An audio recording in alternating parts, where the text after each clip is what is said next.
ద్రోహం తెలిసినా ఆయన వెళ్ళిపోలేదు. ఆయన వారితో కలిసి భోజనానికి కూర్చున్నాడు.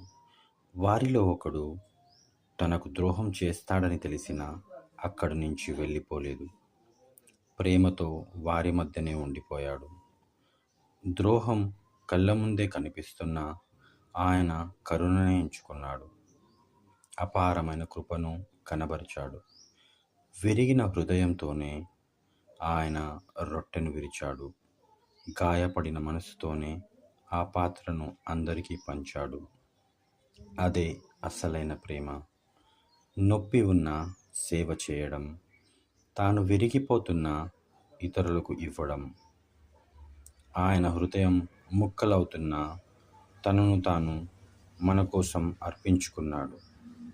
ఈ తపస్సు కాల దినాలలో శిలువకు ముందున్న ఆ ప్రభువు బల్లను గుర్తు చేసుకో.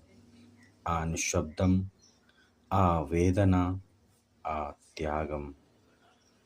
కృతజ్ఞత నిండిన హృదయంతో మెల్లగా చెప్పు, జీవదాత యేసయ్యా, నీ త్యాగానికి వందనాలు.